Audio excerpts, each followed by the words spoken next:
Corona के खतरे को देखते हुए केंद्र के साथ साथ राज्य सरकारों ने भी एहतियात बरतने शुरू कर दिए हैं। चीन, जापान, अमेरिका जैसे देशों में कोरोना के मामलों में तेजी आने के बाद भारत सरकार भी सतर्क है। केंद्रीय स्वास्थ्य मंत्री मनसुख मांडविया ने कल कोविड की स्थिति को लेकर एक उच्च स्तरीय बैठक की अध्यक्षता की। इस दौरान उन्होंने कोरोना से बचाव को लेकर नए दिशा निर्देश जारी किए।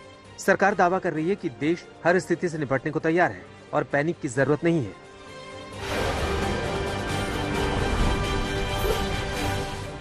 चीन में कहर बरपाने वाले ओमिक्रॉन के सब वेरिएंट BF.7 के 4 मामले भारत में भी सामने आए हैं।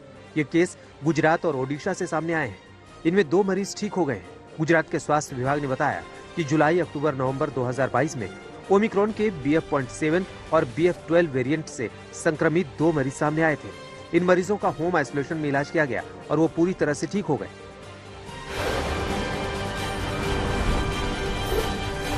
कोरोना के बढ़ते खतरे को देखते हुए कर्नाटक, महाराष्ट्र, बंगाल, यूपी, बिहार समेत कई राज्यों ने चौकसी बढ़ा दी है। कर्नाटक सरकार बेंगलुरु हवाई अड्डे पर अंतर्राष्ट्रीय यात्रियों की जांच शुरू करेगी। दिल्ली के सीएम अरविंद केजरीवाल ने स्वास्थ्य विभाग को जीनोम सीक्वेंसिंग बढ़ाने का निर्देश दिया है। उत्तर प्रदेश सरकार ने सभी सीएमओ को चौकसी बढ़ाने के निर्देश जारी किए हैं। साथ ही एयरपोर्ट पर भी सतर्कता बढ़ाने को कहा है। लोकसभा में गृह मंत्री अमित शाह ने ड्रग्स को लेकर सरकार का जवाब रखा। उन्होंने कहा कि नशे की समस्या पर सियासत नहीं होनी चाहिए।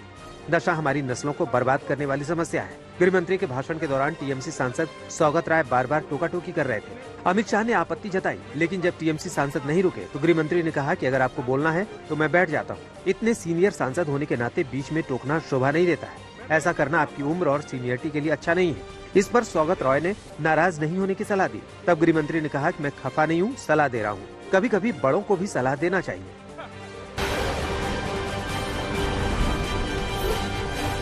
महाराष्ट्र के डिप्टी सीएम देवेंद्र फडणवीस की पत्नी ने प्रधानमंत्री नरेंद्र मोदी को आधुनिक भारत का राष्ट्रपिता बताया है।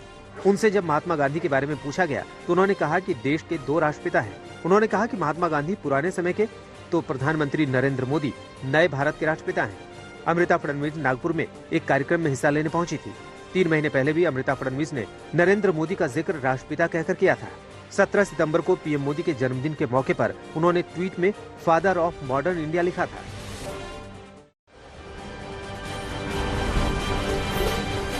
सुशांत सिंह राजपूत मामले की गूंज लोकसभा में सुनाई दी। शिंदे गुट के सांसद राहुल शेवाले ने सवाल उठाया कि रिया को एयू के नाम से 44 कॉल किए गए थे। उस नाम का लिंक आदित्य उद्धव से क्या था? लोकसभा से बाहर आकर प्रेस कॉन्फ्रेंस में भी राहुल शेवाले ने कई सवाल दागे। उन्होंने कहा कि सुशांत सिंह राजपूत की मौत से जुड़ी सच्चाई अभी तक जनता तक नहीं पहुंची है। यूपी के मदरसे एक बार फिर सुर्खियों में है। मदरसों में अब शुक्रवार की जगह रविवार को छुट्टी का फैसला हो सकता है।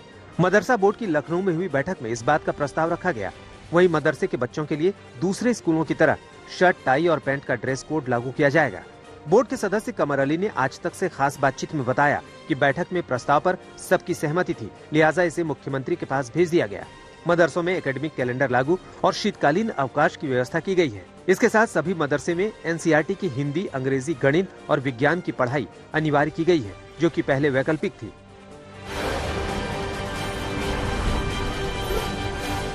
बिहार में शराब से हुई मौत को लेकर सियासत अब भी जारी है। राज्य के मुख्यमंत्री नीतीश कुमार ने इशारों में बीजेपी को घेरा और कहा कि कहीं कोई शराब इधर उधर तो नहीं करवा रहा। ये भी देखने वाली बात है। इस बीच एनएचआरसी की टीम पीड़ितों से मुलाकात के लिए छपरा पहुंच गई है। एनएचआरसी की टीम को राज्य की पुलिस ने सुरक्षा नहीं दी है, बल्कि उनकी सुरक्षा में केंद्र की ओर से एसएसबी के जवान तैनात किए गए हैं। एनएचआरसी की टीम को लेकर सियासत भी हो रही है। नीतीश कुमार ने पूछ लिया कि दूसरे राज्यों में टीम क्यों नहीं जाती, तो सुशील मोदी ने पूछा कि नीतीश बाबू एनएचआरसी की टीम से परेशान क्यों हैं? राजस्थान के सिरोही में झारखंड में जैन तीर्थ सम्मेद शिखर जी को पर्यटन स्थल घोषित करने का जमकर विरोध हो रहा है। गिरिडीह जिले में मौजूद सम्मेद शिखर जी को पर्यटन स्थल घोषित करने के लिए केंद्र सरकार के गजट नोटिफिकेशन के विरोध में जैन समाज ने सड़क पर उतरकर प्रदर्शन किया है। सैकड़ों की संख्या में महिला, पुरुष और बच्चे रैली करते हुए जिला कलेक्ट्रेट पहुंचे और राष्ट्रपति और मुख्यमंत्री के नाम अपना ज्ञापन सौंपा। जैन समाज का आरोप है कि पर्यटन स्थल घोषित करने की वजह से सम्मेद शिखर जी में गैर धार्मिक गतिविधियां बहुत बढ़ जाएंगी। इनकी मांग है कि भारत सरकार इस नोटिफिकेशन को वापस ले।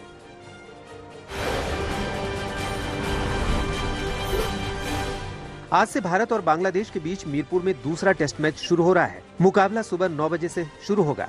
दूसरे टेस्ट में भी रोहित शर्मा नहीं खेलेंगे क्योंकि उनकी उंगली में चोट है।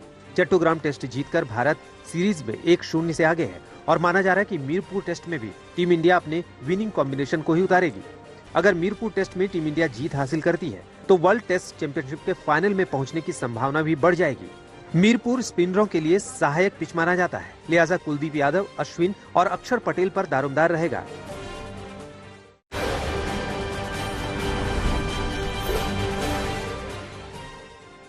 राजस्थान के धौलपुर में मंदिर के पुजारी की अज्ञात बदमाशों ने हत्या कर दी। धारदार हथियार से काटकर हत्यारों ने पुजारी के दोनों हाथ, पैर, शरीर और धड़ को काटकर अलग कर दिया। बदमाशों ने शव को नदी के किनारे 2 अलग-अलग प्लास्टिक के बोरों में बंद करके फेंक दिया। जैसे ही ग्रामीणों ने प्लास्टिक बोरों में बंद खून से लथपथ लाश को देखा तो पुलिस को बुलाया गया। पुलिस ने बोरों में बंधे शव के टुकड़ों को कब्जे में लिया। जानकारी के मुताबिक पुजारी ने 10 साल पहले मुस्लिम धर्म को छोड़कर हिंदू धर्म को अपनाया था। अब तक की छानबीन में पुरानी रंजिश या कोई अन्य मामला सामने निकल कर नहीं आया है। पुजारी जिस मंदिर में रहता था उसके पास एक और मंदिर था जिसमें 3 साधु रहते थे। वारदात के बाद तीनों साधु मंदिर से फरार हो चुके हैं। पुलिस टीम गठित कर साधुओं के संबंधित ठिकानों पर तबीश दे रही है।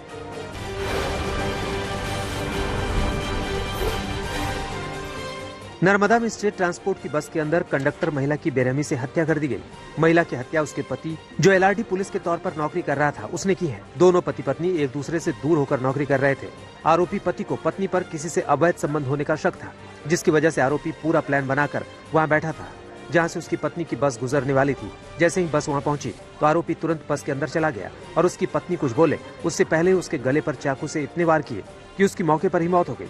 हत्या करने के बाद आरोपी पति बस में बैठा ही रहा। बस के अंदर हत्या देखकर लोगों में हड़कंप मच गया। लोगों ने पुलिस को बुलाया, जिसके बाद आरोपी को गिरफ्तार कर लिया गया।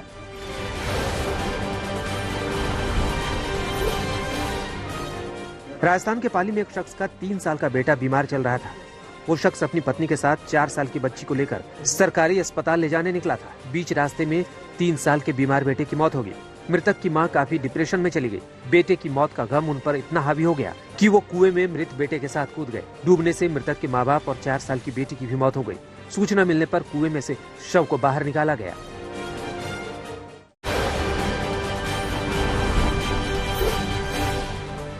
विश्वविख्यात केदारनाथ धाम की यात्रा इस बार रिकॉर्ड तोड़ है। धाम में 15 लाख यात्री दर्शन करने पहुंचे थे। यात्रियों की भीड़ ज्यादा होने से केदारनाथ में कूड़े के ढेर लग गए और इस कूड़े से हिमालय के बुग्यालों को नुकसान पहुंचने लगा। प्लास्टिक से होने वाले नुकसान से बचने के लिए प्रशासन ने हैदराबाद की एक संस्था के साथ मिलकर एक नई पहल शुरू की। इसमें गुप्त काशी से केदारनाथ धाम तक सभी दुकानों में बिकने वाली प्लास्टिक की बोतलों पर QR कोड लगाया गया। इसके तहत यात्री अपने साथ प्लास्टिक की बोतल ले गए, उसको 10 रुपए ज्यादा देने पड़ेंगे और बोतल को वापस लाने पर उसको 10 रुपए वापस लौटा दिए जाएंगे। अगर कोई यात्री बोतल वापस नहीं लाया तो उसको कर्मचारी उठा लेंगे। इस तरह प्रशासन ने हिमालय को प्लास्टिक मुक्त बनाया। प्रशासन की इस मुहिम को राष्ट्रीय स्तर पर भी सराहा गया और डिजिटल इंडिया में 3रा पुरस्कार दिया गया। Ministry of electronics and information technology की ओर से पुरस्कार 7 जनवरी को दिल्ली में देश की राष्ट्रपति अपने हाथों से देंगी।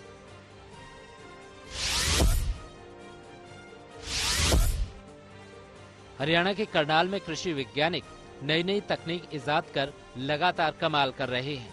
अब कृषि वैज्ञानिकों ने हवा में आलू उगाने वाली तकनीक एरोपोनिक को इजाद किया है। ये पोटैटो टेक्नोलॉजी केंद्र शामगढ़ का क्रांतिकारी कदम है। एरोपोनिक तकनीक के जरिए अब बिना जमीन, बिना मिट्टी के हवा में उग रहे हैं आलू और पैदावार भी 5 गुना ज्यादा होगी। इस तकनीक से किसानों की आय भी दोगुनी हो जाएगी। पंजाब, उत्तर प्रदेश, दिल्ली समेत कई राज्यों के किसान करनाल के शामगढ़ में मौजूद पोटैटो टेक्नोलॉजी केंद्र में एरोपोनिक तकनीक के बारे में जानकारी लेने के लिए पहुंच रहे हैं। इस पोटैटो सेंटर का इंटरनेशनल पोटैटो सेंटर के साथ एक MOU हुआ है। इसके बाद सरकार से एरोपोनिक प्रोजेक्ट की अनुमति मिल गई है।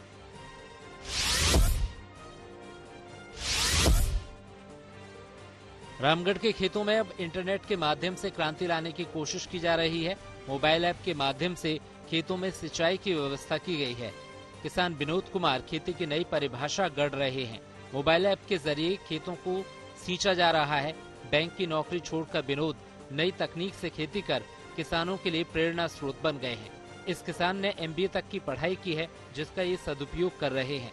खेतों में मटर की फसल लहला रही है। खेतों में कितने पानी की जरूरत है वो उनके मोबाइल ऐप से पता चलता है। फिर वे कहीं भी रहें, मोबाइल ऐप के जरिए अपने खेतों को जरूरत के मुताबिक पानी से सींच सकते हैं।